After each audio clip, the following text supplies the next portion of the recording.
On doit parler de solutions au plan national. Qu'est-ce qu'il faut faire pour éviter ce problème maintenant ou pour régler ce problème une fois pour de bon?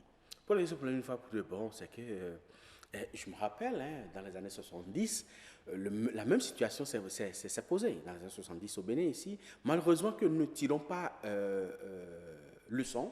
Oui, au temps de la Révolution. Au temps de la Révolution, vous savez, il y avait eu une prolifération. Ils ont commencé par faire la chasse aux sorcières. Une prolifération de la sorcellerie à l'époque. Et on a lancé la chasse aux sorcières. Mais pas fini, on n'a pas pu, parce que c'était pas légiféré, on ne savait pas quelle preuve retenir contre le sorcier. Mais vous savez, c'est ça, je vous dis, toute chose combattue se nourrit de l'esprit du combattant et finit par le détruire.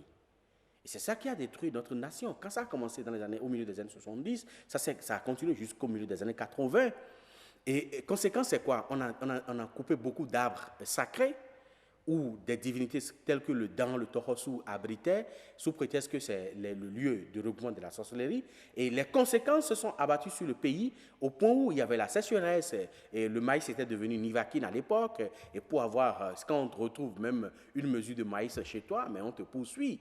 Donc, ça a continué jusqu'à ce que la conséquence est que ça a provoqué la déchéance de la nation et au bout du rouleau, on est allé en conférence nationale en 90. Et après, on a arrêté cette histoire-là de lutte contre la sorcellerie. Maintenant, qu'est-ce qu'il faut faire? Maintenant, ce qu'il faut faire, il ne faut jamais, jamais, jamais lancer une guerre ciblée contre cette divinité.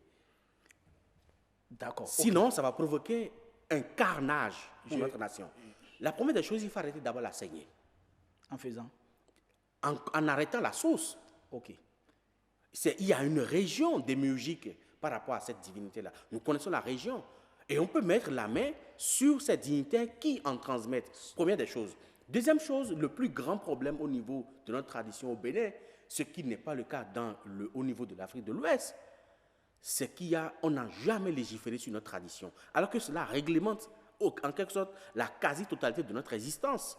Vous confirmez qu'on peut légiférer? Vous connaissez des... Le Nigeria a légiféré, même sur la sorcellerie, le Nigeria a légiféré.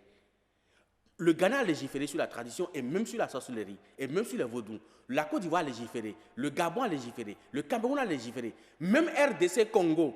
On ne va pas me dire qu'en matière de tradition, RDC Congo est plus puissante que le Bénin. Le temps est parti, on est pratiquement à la fin, mais oui, si je dois résumer ce que vous dites, le problème, la balle est dans le camp des autorités. La balle est dans le camp des autorités. Vous êtes prêts? La balle est dans le camp du législateur, mais également de l'éducateur. Parce qu'aujourd'hui, malheureusement, nous n'avons plus de ministère d'éducation, nous n'avons que de ministère d'enseignement. Tout le problème, la cause même de ce que nous vivons... C'est profond ce que vous dites, nous n'avons pas de... Oui, par rapport à cette jeunesse, c'est l'éducation. Je vais inviter nos autorités à plus de conscience et ils n'ont qu'à revoir la stratégie de gestion de notre nation parce que le Bénin ne peut pas être géré comme la France, ni comme l'Occident. Nous sommes au Bénin et ici, c'est le Bénin.